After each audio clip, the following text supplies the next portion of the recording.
स्वामित्व योजना के तहत ग्रामीणों को मिला उनके आवास का मालिकाना हक।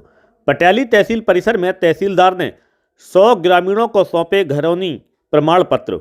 बता दें, कासगंज जनपद की पटियाली तहसील में प्रदेश सरकार की स्वामित्व योजना के तहत 100 ग्रामीणों को उनके आवास का मालिकाना हक दिलाने वाला दस्तावेज यानी घरौनी प्रमाण पत्र सौंपे गए।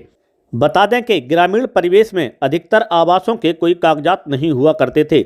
जरूरत पर मकान मालिक अपना मालिकाना हक जताने के लिए कोई दस्तावेज नहीं दिखा पाते थे, जिससे उनके सामने काफ़ी परेशानियां आती थीं।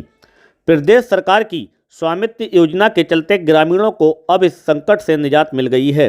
रविवार को पटियाली तहसील परिसर में प्रभारी तहसीलदार अरविंद गौतम द्वारा 10 गांव के 100 ग्रामीणों को उनके आवास के दस्तावेज यानी घरौनी प्रमाण पत्र सौंपे गए हैं। इस दौरान तहसीलदार अरविंद गौतम ने बताया कि सरकार की योजना के तहत 100 ग्रामीणों को उनके आवास के अधिकार पत्र सौंपे गए हैं। ग्रामीण परिवेश में बने मकानों के दस्तावेज न होने पर अक्सर झगड़ा फसाद बने रहते थे, जिससे ग्रामीणों को निजात मिलेगी। अब ग्रामीणों को उनके आवास का मालिकाना हक जताने के लिए प्रमाण पत्र दिए गए हैं, जिससे ग्रामीणों को बैंक से लोन प्राप्त करने में भी आसानी होगी। साथ ही आवश्यक सेवाओं को प्राप्त करने में भी ग्रामीणों के दस्तावेज उनके काम आ सकेंगे।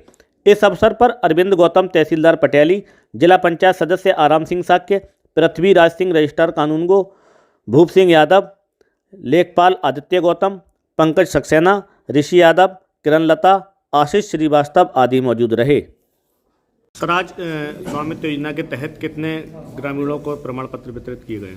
अभी हमने माननीय जिला पंचायत सदस्य के सहयोग से 10 गांव में लगभग 100 लोगों को हमने घरौनी वितरण किया है, जिसके माध्यम से इनको एक अधिकार प्रपत्र दिया जाएगा। सर, क्या लाभ होगा इस प्रमाण पत्र से? सबसे पहले ये है कि अभी ग्रामीण परिवेश में जो आबादी क्षेत्र है उसका कोई डॉक्यूमेंट नहीं होता है, तो माननीय प्रधानमंत्री मोदी जी की तरफ से और श्री योगी जी की तरफ से ये योजना का संचालन किया गया है, जिससे कि ग्रामीण परिवेश में झगड़े फसाद कम होंगे, क्योंकि रिकॉर्ड ऑफ राइट इनको मिलेगा, इनको बैंक से लोन भी मिल सकता है और इनको एक तरह से स्वाभिमान का अधिकार दिया जा रहा है इस योजना के माध्यम से। फिर किन लोगों को दिया गया है, किस तरीके के, जैसे आवास पहले के बने हुए थे उन लोगों के, या जी जिन लोगों के कागज वगैरह नहीं थे?